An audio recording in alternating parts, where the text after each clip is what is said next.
আসসালামু আলাইকুম। প্রিয় দর্শক, অন্য মঞ্চের আলাপচারিতায় আপনাদের সকলকে আমন্ত্রণ জানাচ্ছি। সামনের কটা দিন সবার চোখ থাকবে আদালতের দিকে। বিশেষ করে দুটি গুরুত্বপূর্ণ মামলার শুনানি আছে দুটি আদালতে। দেশের বিদ্যমান রাজনৈতিক পরিস্থিতির আলোকে সাম্প্রতিক সময়ে ব্যাপক আলোচনার খোরাক জোগানো এই মামলা দুটি শুনানি আছে আগামী 21 ও 22 অক্টোবর। এর একটি হলো তত্ত্বাবধায়ক সরকার বাতিলের রায়ের বিরুদ্ধে আপিলের শুনানি আগামী 21 অক্টোবর, যার শুনানির দিন ধার্য করা আছে।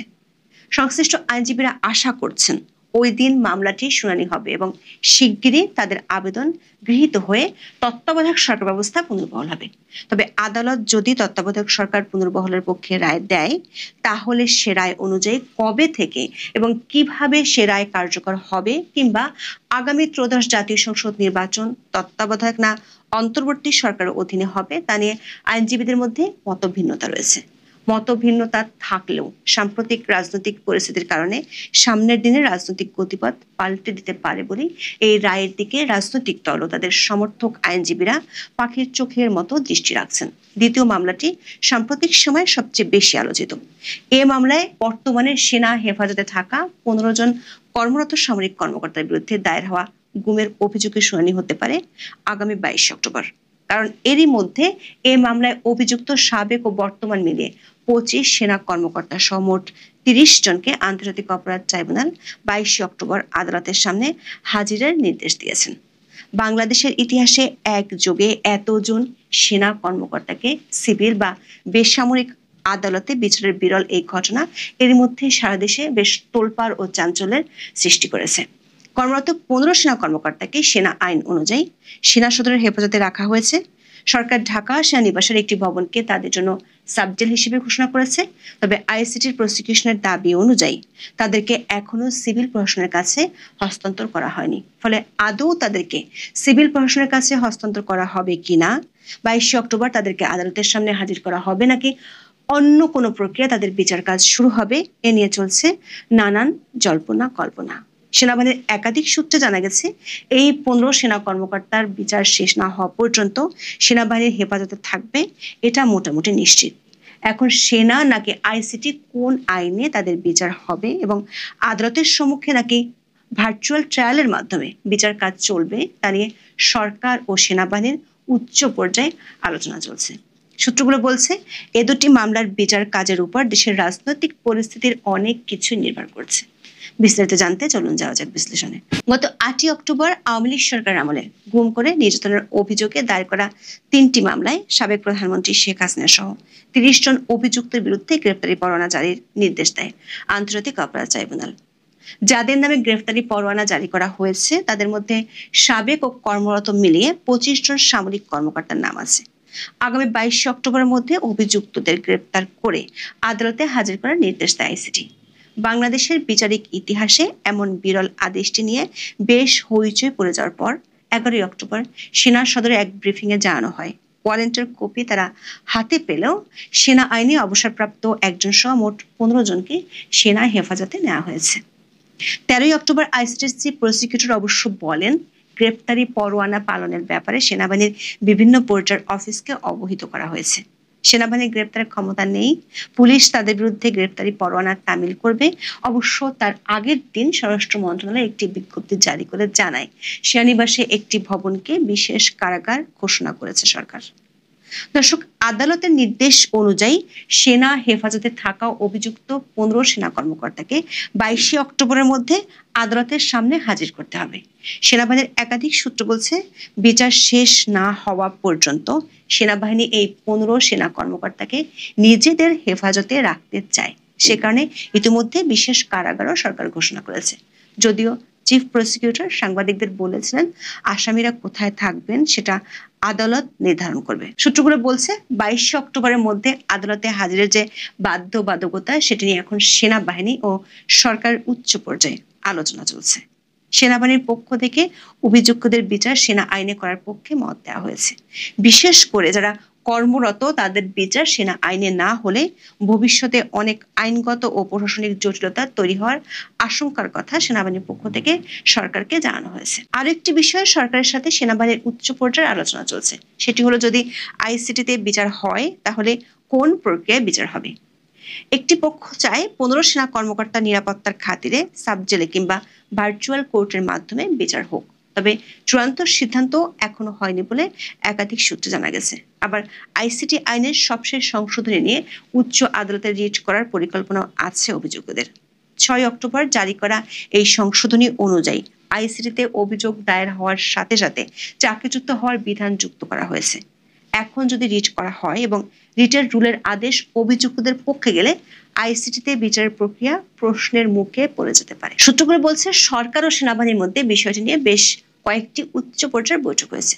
প্রসিকিউশন প্রথম দিকে বেশ তৎপর থাকলেও পরে আর কথা বলতে দেখা যায়নি। উল্টো 16 অক্টোবর আদালতে চিফ প্রসিকিউটর সেনাবাহিনীর পক্ষে কথা বলেছেন জুলাই আন্দোলনে মিরপুরে পুলিশ যখন ছাত্রদের গুলি করে মারছিল, মাঝখানে সেনাবাহিনী দাঁড়িয়ে উল্টো পুলিশ বাহিনীর উপর ফাঁকা গুলিবর্ষণ করে তাদের ডিসপার্স বা ছত্রভঙ্গ করেছেন।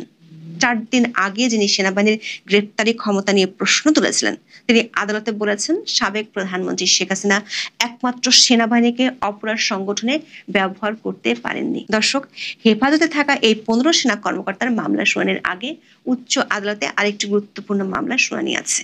তত্ত্বাবধায়ক সরকার ব্যবস্থা ফেরানো সংক্রান্ত এই মামলাটির দিকে নজর আছে অনেকের।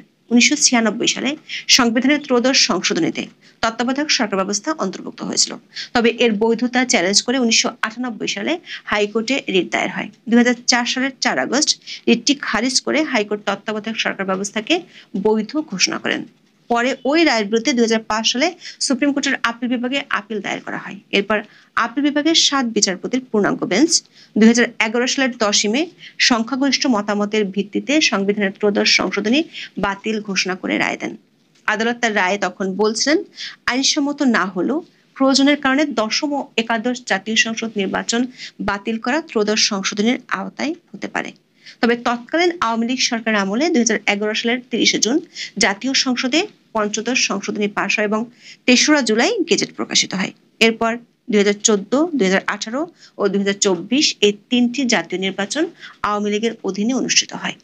আওয়ামী লীগ সরকারের পতনের পর তত্ত্বাবধায়ক সরকার ব্যবস্থা ফেরাতে আপিল বিভাগের 2011 সালের রায় পুনর্বিবেচনা বা রিভিউ চেয়ে 2024 সালের 27 আগস্ট প্রথম আবেদন করেন সুজন সম্পাদক বদিউল আলম মজুমদার সহ 5 বিশিষ্ট ব্যক্তি। পরে বিএনপি মহাসচিব মির্জা ফখরুল ইসলাম আলমকে জামাত ইসলামের সেক্রেটারি জেনারেল অধ্যাপক মিয়া গোলাম পরোয়ার সহ 3 জন আলাদা আবেদন করেন। রাজনৈতিক দল ও ব্যক্তিগতভাবে মোট 4টি রিভিউ আবেদন আপিল বিভাগের পূর্ণাঙ্গ বেঞ্চে শুনানিতে ওঠে। এই রিভিউ আবেদনগুলো চলতি বছরের 27 আগস্ট আপিল বিভাগে শুনানিতে ওঠে। সেদিন শুনানিকালে প্রধান বিচারপতি ডক্টর সৈয়দ রিফাত আহমেদ বলেছিলেন, তত্ত্বাবধায়ক সরকার ফিরে দিয়ে সাময়িক সমাধান দিতে চায় না আপিল বিভাগ। নির্বাচনকালীন সরকার নিয়ে কার্যকর সমাধান চায় আপিল বিভাগ, যাতে এটি বারবার বিঘ্নিত না হয়। দেশে গণতন্ত্র প্রতিষ্ঠা করতে এটি যাতে সুদূর প্রসারী প্রভাব রাখে সেটি করা হবে। তত্ত্বাবধায়ক সরকার ব্যবস্থা ফিরিয়ে দিলে তা কখন থেকে কার্যকর হবে সে প্রশ্ন তখন রেখেছিলেন প্রধান বিচারপতি। পরে তত্ত্বাবধায়ক সরকার বাতিলের রায়ের বিরুদ্ধে আপিলের অনুমতি দেন আপিল বিভাগ। পাশাপাশি পুনরায় এই বিষয়ে আপিল শুনানির জন্য আগামী 21 অক্টোবর দিন ঠিক করা হয়। মামলাটির সঙ্গে সংশ্লিষ্ট আইনজীবীরা আশা করছেন শিগগিরই শুনানি শেষে আদালত তত্ত্বাবধায়ক সরকার ব্যবস্থা পুনর্বহালের রায় এবং একই সাথে পর্যবেক্ষণ দিবেন। বিএনপির ভাইস চেয়ারম্যান ও সিনিয়র আইনজীবী জয়নুল আবেদিন এবং জামাত ইসলামের আইনজীবী শিশির মনির বাংলা ট্রিবিউনের কাছে এই ধরনের মত দিয়েছেন। বিশেষজ্ঞরা বলছেন, বর্তমান রাজনৈতিক পরিস্থিতিতে এই মামলাটির রায়ের সাথে আদালতের পর্যবেক্ষণ খুবই গুরুত্বপূর্ণ, কারণ এখন সংসদ নেই। 1897 সালের জেনারেল ক্লজ অ্যাক্টের 6 ধারা অনুযায়ী কোনো আইন পুনরুজ্জীবিত করতে হলে সেটি সংসদেই করতে হয়, কিন্তু বর্তমানে সংসদ না থাকায় কবে থেকে কার্যকর হবে সে প্রশ্ন গুরুত্বপূর্ণ। আবার জুলাই সনদে তত্ত্বাবধায়ক সরকার গঠনের যে প্রক্রিয়াগুলোর কথা বলা হয়েছে সেগুলো 13 সংশোধনীতে ছিল না। জুলাই সনদ অনুযায়ী প্রথম 3টি প্রক্রিয়া ব্যর্থ হলে 13 সংশোধনীর বিধানে ফিরে যেতে পারবে। এমন পরিস্থিতিতে আইনজীবীরা মনে করছেন, তত্ত্বাবধায়ক সরকার কবে থেকে চালু হবে, সে সরকার প্রধান উপদেষ্টা কে হবেন, 13 জাতীয় সংসদ নির্বাচন কি বর্তমান অন্তর্বর্তী সরকার নাকি নতুন তত্ত্বাবধায়ক সরকারের অধীনে হবে, এসব বিষয়ে আপিল বিভাগের অবজারভেশন খুবই গুরুত্বপূর্ণ।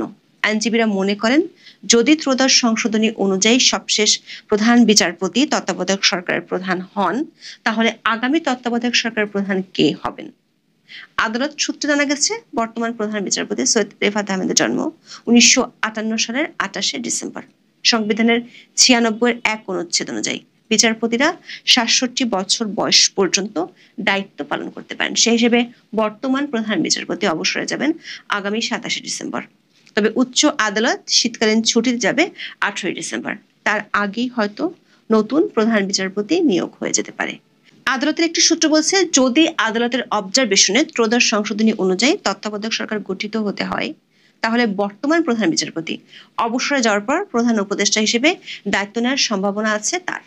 সেটি হলে পাল্টে যেতে পারে বর্তমান রাজনৈতিক ধারার অনেক কিছুই। তবে চূড়ান্ত সিদ্ধান্ত জানার জন্য আদালতের রায় পর্যন্ত অপেক্ষা করতে হবে। এখন এই পর্যন্ত সবাই। আজকে এই মুহূর্তে যখন এসছি তখন আপনারা জানেন যে গতকাল সারা দিন সারা বাংলাদেশের লোকজনের একটা টেনশন গিয়েছে ঢাকা এয়ারপোর্টের সেই আগুন নিয়ে। এতে অনেকে হয়তো সর্বশান্ত হয়েছেন, আবার অনেকে বগলে হাত দিয়ে তালি বাজাচ্ছেন। দেশের পরিস্থিতি কি হচ্ছে বা কি হবে তা হয়তো কেউ একটু চিন্তাও করেনি, কেউ বলতো অনেকেই চিন্তা করেনি হয়তো। আজকে আপনারা আমার হেডলাইন দেখে হয়তো চিন্তা করছেন আমি আবার এটা কি বলছি, যে রেল, খাদ্য গুদাম, বাস ডিপো তে আগুন, প্রশ্নবোধক চিহ্ন দিয়েছে। কিন্তু কি গতকাল সকালবেলা প্রথমে আমি যখন একটা ভিডিও দিয়েছিলাম যে আগামী 15 দিনের ভিতরে অনেক কিছুই ঘটবে, অনেক কিছুই দেখবেন, সে ভিডিও পর অনেকে আমরা বলছে আরে ভাই কি ঘটবে, আপনি তো বলেন ভাই আপনার কথার মিল নেই, এই নেই সে নেই। ভাই আমি তো আর আল্লাহ না, বলে আমার কথার মিল থাকবে তো 70-80%, 90% মিলে যায়। আজকে আবার সকাল থেকে অনেকে মেসেজ যে আরে ভাই আপনি এটা কিভাবে বললেন, যে আপনি বললেন যে 15 দিনের ভিতরে অনেক কিছুই ঘটবে, এরপরেই দেখলাম যে দিনের 2টার পর থেকে শুরু হইলো একের পর এক ঘটনা, এটার কাহিনী কি, এটা বলছেন অনেকে। তাই বললাম যে ভাই আপনাদের তো আগেই আমি ইশারা দিয়েছি অনেক কিছুই ঘটবে, দেখতে থাকেন। কারণ তাজুল ইসলাম তো নিজেই বলেছেন 6 তারিখে যে অনেক কিছুই ঘটবে, অনেক কিছুই ঘটছে। এটা তাজুল ইসলাম বলেছে না? তো তাজুল ইসলাম বলেছে, এরপরে আমি আপনাদেরকে একটা ইশারা দিলাম যে কি কি ঘটতে যাবে বা কি কি ঘটবে একটু দেখুন। তো সেম ওই ঘটনার পর আজকে সকাল থেকে যা যা ঘটছে তার মধ্যে আমি আপনাকে একটু বলি। গতকালকের এই ঘটনায় পুরে ছাই রাশিয়া থেকে আসা রূপপুর পারমাণবিক বিদ্যুৎ কেন্দ্রে 18 টন সরঞ্জাম, 18 টন সরঞ্জাম রূপপুর পারমাণবিক কেন্দ্র, যেটা বিদ্যুৎ কেন্দ্র, ঠিক আছে। আজকে সকালে ইনসেপ্টা ফার্মাসিউটিক্যালস আগুন, এটা কালবেলার নিউজ, আমার নিউজ না। এরপরে আপনার সাগরে একটি জাহাজ, যাত্রীবাহী একটা জাহাজে, তাতেও আগুন, ধ্বংস। এরপরে আছে আপনার আমাদের এনসিপি বলেছে দেশে নিরাপত্তা নাই, ফেব্রুয়ারিতে সুষ্ঠু নির্বাচন সম্ভব নয়, নাসিরউদ্দিন পাটোয়ারি। বুঝেন, একটু বুঝছেন, হ্যাঁ। এরপরে আছে আপনার, এরপরের যেগুলো আছে সেগুলো আমি একটু বলছি আপনাদেরকে, হ্যাঁ। মাঝ সমুদ্রে বিস্ফোরণের পর এলএনজি ট্যাঙ্কারে আগুন, ঠিক আছে।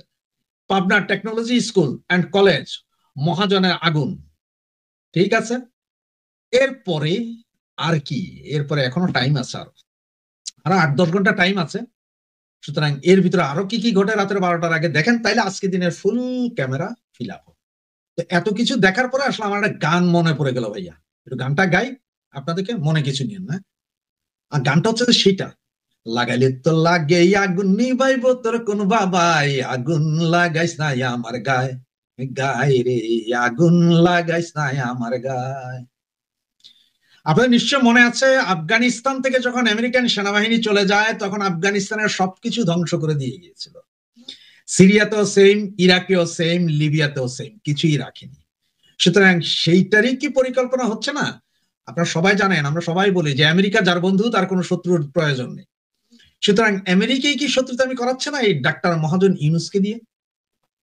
তা না হলে আপনি দেখেন যে এয়ারপোর্ট, ঢাকা এয়ারপোর্টের আমাদের যে কার্গো সার্ভিস, সেটা গত অক্টোবরের 6 তারিখে ইন্টারন্যাশনালি একটা অ্যাওয়ার্ড পেয়েছিলেন, যে 10 বছর তদন্তের পরে, 10 বছর চোখ রাখার পরে বলেছিলেন যে ঢাকা এয়ারপোর্টের, আমাদের আন্তর্জাতিক এয়ারপোর্টের এই কার্গো হ্যান্ডেলিং 100-এ 100, এটা একটা সার্টিফিকেটও দিয়েছিলেন। এইটা আবার বিমান মন্ত্রণালয় কিন্তু ভালোভাবে প্রচার করেছিলেন। সেদিনই আবার তাজুল ইসলাম বলেছিলেন অনেক কিছুই ঘটবে। হঠাৎ করে এটা কেন হলো? যেন 100-এ 100 পায়, সেটা আবার কেন হলো? অনেকেরই বক্তব্য শুনছেন যে কিভাবে এই আগুনটাকে বাড়তে দেওয়া হচ্ছে, কি হয়েছে। আমার যা মনে হচ্ছে আপনার 30 তারিখের ভিতরে হয়তো দেখবেন যে কোনোদিন একটা চলতি ট্রেনে আগুন ধরে গেছে, 2-4-6টা বগি মারা গেছে মানে ভাই জ্বলে গেছে। এটা আহত হইতে পারেন কেউ কেউ, আবার নাও হইতে পারেন, সব উপরালা মালিক। হয়তো দেখবেন যে কোনো একটা খাদ্য গুদামে আগুন লেগে গেছে, অথবা দেখবেন যে আপনার বাস ডিপোতে আগুন লেগে বেশ কিছু বাস জ্বলে পুড়ে ছারখার। বাংলাদেশ ব্যাংকেও আগুন লাগতে পারে, এটার কোনো বিকল্প নেই। বিকল্প নেই বলতে আসলে আমি বলছি যে এটার কোনো হাত পা নেই, লাগতে পারে, লাগবে না কেন? কারণ আগুন তো লাগতে পারে না, এটা তো আগুন তো দৈবিক ভাবে লাগছে না, এটা ইচ্ছাকৃত লাগানো হচ্ছে। যেমন আপনার ওই যে সচিবালয়ে লাগানো হয়েছিল, মনে আছে? 6টি মন্ত্রণালয়ের সমস্ত কাগজপত্র পুড়ে গিয়েছিল, যেগুলোতে ওনারা কোটি টাকার দুর্নীতি করেছিল, সেটার কোনো রিপোর্ট বেরিয়েছে? বা এই যে ঢাকা এয়ারপোর্টে আগুন লাগলো, এই যে জাহাজ ডুবি হলো, অমুক তমুক, এগুলোর কোনো রিপোর্ট কিছুই পাবেন না। তো সেটা সমস্যা নেই, কারণ ঢাকা এয়ারপোর্টে যাদের মাল পুড়েছে ইন্স্যুরেন্স করা আছে, সবার ইন্স্যুরেন্স থেকে টাকা পাওয়া যাবে না, তো 6 মাস দেরি হবে। নদীতে জাহাজ আগুন লাগছে, সেটারও ইন্স্যুরেন্স করা আছে, পেয়ে যাইতে পারেন টাকা। ইনসেপ্টার কারখানাতে আগুন, সেটারও টাকা পেয়ে যাবেন। এছাড়া আরো যা যা আগুন লাগবে সব টাকা পেয়ে যাবেন, কারণ সাধারণ মেয়া কর্পোরেশন আছে না ভাই, ইন্স্যুরেন্স কোম্পানি, মানে বাংলাদেশের যত বেসরকারি কোম্পানি সবার বাবা তো হচ্ছে সাধারণ মেয়া কর্পোরেশন, সেখান থেকে টাকা পেয়ে যাবেন। সুতরাং এই টাকা তো এসেই যাবে আপনাদের কাছে, এটা নিয়ে খুব একটা দুশ্চিন্তারও দরকার নাই। তবে কথা হচ্ছে যে ওই যে ডট ডট মারাটা কিন্তু পাবলিকই খাবে। হ্যাঁ, সাধারণ মেয়া কর্পোরেশন থেকে ইন্স্যুরেন্সের যে টাকা পাবে সেটা কিন্তু আমাদের ট্যাক্সের টাকা, বাংলাদেশের জনগণের টাকা, রিকশাওয়ালা, গরিব, মুটে, মজুর সকলেরই টাকা, সেই টাকা থেকেই দেওয়া হবে। সুতরাং আগামী এই যে আজকে চলে 19 তারিখ, আরো সময় আছে হাতে 11 দিন। এই 11 দিনে আরো কি কি জায়গায় আগুন লাগে, কি কিভাবে আগুন লাগে, কোথায় কোথায় আগুন লাগে, কে কাকে আগুন লাগায়, একটু দেখেন, দেখতে থাকেন। আর বিএনপির ভাইয়েরা ইলেকশন, ওই যে পাটোয়ারি আজকে বলছে দেশে নিরাপত্তা নেই, সুতরাং হয়তো দেখতে পারেন যে হয়তো কোনো একদিন পদ্মা সেতুর পাশের ওই যে রেল ব্রিজ যেটা করেছে, এইটা তো ভেঙে 2টা রেলের 6টা বগি পড়ে গেল, বাস নদীতে পড়ে গেল 2-4-5টা একসাথে। যাই হবে, এখন থেকে সব একসাথে।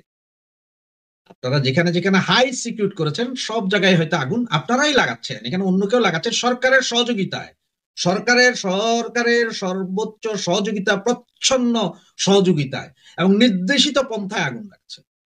আপনারা আজকে যখন আলোচনা করছেন ঢাকা এয়ারপোর্ট, ওই নদীর ভিতরে জাহাজ ডুবি, ওই এলএনজি, ওই রূপপুরের এই মুহূর্তে হয়তো এমন দেখবেন যে কালকে ভোরে উঠে দেখবেন বাংলাদেশ ব্যাংকের ভেতরে আগুন লেগে গেছে। আপনারা চিন্তা করতেছেন এদিকে লাগবে ওইদিকে, আপনারা যেটা চিন্তা করবেন ঠিক তার বিপরীত দিকে এভাবে আগুন লাগতে থাকবে। সুতরাং এই আগুন কিভাবে নিভাবে আমার জানা নেই, তবে কষ্টটা জনগণের বাড়ছে, রুখে দাঁড়াবে জনগণ, তাহলেই সব আগুন নিভবে। জয় বাংলা, জয় বঙ্গবন্ধু।